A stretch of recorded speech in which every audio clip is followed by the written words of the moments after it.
মাসের মধ্যখানেই মধ্যবিত্তদের জন্য বড়সড় ধাক্কা। হ্যাঁ বন্ধুরা, এক ধাক্কায় প্রচুর টাকা বাড়ল রান্নার গ্যাসের দাম। ভর্তুকিযুক্ত এবং ভর্তুকিবিহীন উভয় রান্নার গ্যাসের দাম বাড়ানো হয়েছে। তো সেক্ষেত্রে আজ মধ্যরাত থেকেই নতুন দাম কার্যকর হবে।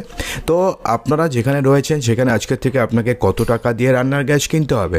শুধুমাত্র রান্নার গ্যাস নয়, সেই সঙ্গে পেট্রোল এবং ডিজেলের দামও বাড়ানো হয়েছে। তো সেটাই বা কত টাকা বাড়লো, চলুন জেনে নিই। সোমবার পেট্রোলিয়াম মন্ত্রী হরদীপ সিং পুরী বলেছেন যে রান্নার গ্যাসের দাম সিলিন্ডার প্রতি 50 টাকা বাড়ানো হয়েছে। 829 টাকা থেকে বেড়ে রান্নার গ্যাসের সিলিন্ডারের দাম এখন হয়েছে 879 টাকা। শুধুমাত্র যে ভর্তুকিযুক্ত এবং ভর্তুকিবিহীন রান্নার গ্যাসের দাম বেড়েছে তেমনটা নয়, সিলিন্ডার পিছু 50 টাকা করে দাম বাড়ছে উজ্জ্বলা প্রকল্পেও।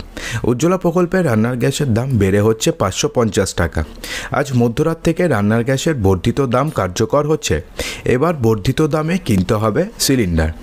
মন্ত্রী কি বলছেন? কেন্দ্রীয় মন্ত্রী হরদীপ সিং পুরী সোমবার মিডিয়াকে ব্রিফ করার সময় বলেছেন এই সিদ্ধান্তের কথা। তিনি বলেছেন যে উজ্জ্বলা সুবিধাভোগী এবং সাধারণ সুবিধাভোগী উভয়ের জন্যই এই গ্যাসের দাম বাড়ানো হয়েছে।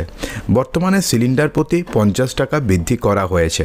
এটি প্রতি 15 দিন বা 1 মাসের সিস্টেম পর্যালোচনা করা হবে এবং তারপরে যদি সমস্ত কিছু ঠিকঠাক থাকে তাহলে রান্নার গ্যাসের দাম কমতেও পারে। 14.2 কেজি গার্হস্থ্য এলপিজি সিলিন্ডারের হার অগাস্ট 2024 থেকে এখনও পর্যন্ত অপরিবর্তিত ছিল। নতুন আর্থিক বছরে জনগণকে স্বস্তি দিতে 1 এপ্রিল তেল বিপণন সংস্থাগুলো বাণিজ্যিক এলপিজি সিলিন্ডারের দাম কমিয়েছে। একটি 19 কেজি যে বাণিজ্যিক এলপিজি সিলিন্ডারের দাম সেটা 41 টাকা কমানো হয়েছে। দিল্লিতে সংশোধিত খুচরো বিক্রয় মূল্য এখন সিলিন্ডার প্রতি 1762 টাকা হয়েছে। এটা হচ্ছে 19 কেজির দাম। তবে শুধুমাত্র যে গ্যাসের দাম বেড়েছে তেমনটা নয়, বেড়েছে পেট্রোল এবং ডিজেলের দামও। এছাড়াও আজ ফের মহার্ঘ হয়েছে পেট্রোল এবং ডিজেল। পেট্রোল ডিজেলে 2 টাকা এক্সাইজ ডিউটি বাড়িয়েছে সরকার।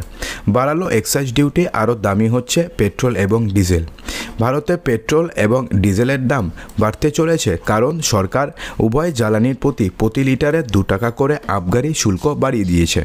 অর্থাৎ পেট্রোল এবং ডিজেলের দামে 2 টাকা এক্সাইজ ডিউটি বাড়ানো হয়েছে। এর ফলে পেট্রোলও